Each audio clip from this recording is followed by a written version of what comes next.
Welcome back to Autogate Panorama. Toyota GR Supra 2027 hadir sebagai evolusi baharu dalam dunia kereta sports moden, membawa warisan ikonik Supra ke tahap yang lebih tinggi melalui reka bentuk yang dipertingkatkan, teknologi canggih dan prestasi enjin yang lebih agresif. Model 2027 ini bukan sekadar pembaharuan kosmetik, tetapi sebuah kereta sports penuh jiwa yang direka untuk pemandu yang mengutamakan keseronokan sebenar di jalan raya maupun trek. Dengan ketepatan kejuruteraan Toyota Gazoo Racing, Supra baharu ini semakin hampir kepada konsep kereta sports sempurna yang menggabungkan kuasa, kestabilan dan gaya. Di bahagian luar, Toyota GR Supra 2027 mengekalkan profil klasiknya yang rendah dan lebar, tetapi dengan garis badan yang lebih tajam serta aerodinamik yang ditingkatkan. Bahagian hadapan menerima lampu LED adaptif generasi baharu yang lebih nipis, sementara bumper direka semula untuk meningkatkan aliran udara ke enjin dan brek. Bahagian belakang pula menampilkan diffuser yang lebih besar serta lampu LED yang memberikan identiti moden.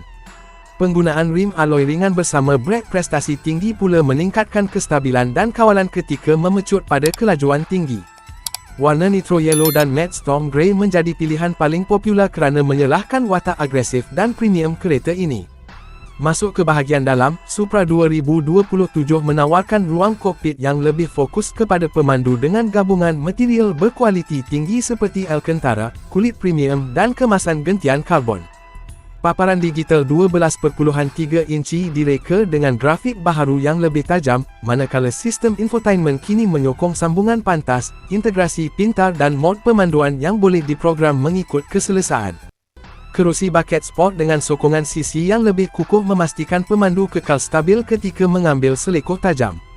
Suasana kabin turut dipertingkat dengan sistem lampu ambien yang boleh diubah mengikut mood pemandu. Dari segi prestasi, Toyota GR Supra 2027 hadir dengan pilihan enjin baharu yang lebih berkuasa.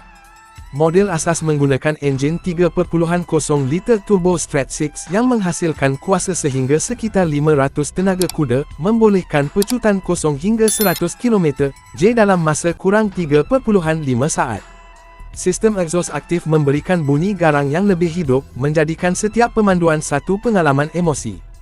Pengendalian Supra turut dipertingkat melalui suspensi adaptif generasi baharu, steering lebih responsif dan sistem kawalan kestabilan pintar yang memberikan pemandu lebih keyakinan ketika menurunkan kuasa di jalan berselekor. Toyota juga meningkatkan teknologi keselamatan melalui sensor lidar, kamera 360 darjah, serta ciri bantuan pemandu yang lebih pintar tanpa mengurangkan karakter kereta sports tulen. Kesimpulannya, Toyota GR Supra 2027 bukan sekadar sebuah kereta sports biasa, tetapi simbol warisan yang dipertingkat untuk generasi baharu. Ia menggabungkan gaya moden, teknologi canggih dan prestasi tinggi dalam satu pakej yang memukau. Peminat kereta sports pasti akan mengagumi bagaimana Supra 2027 berjaya mengekalkan identiti asalnya sambil melangkah jauh ke hadapan dalam inovasi dan kuasa. Model ini sememangnya dicipta untuk mereka yang ingin merasai pemanduan sebenar dengan penuh kepuasan serta gaya yang penuh karakter.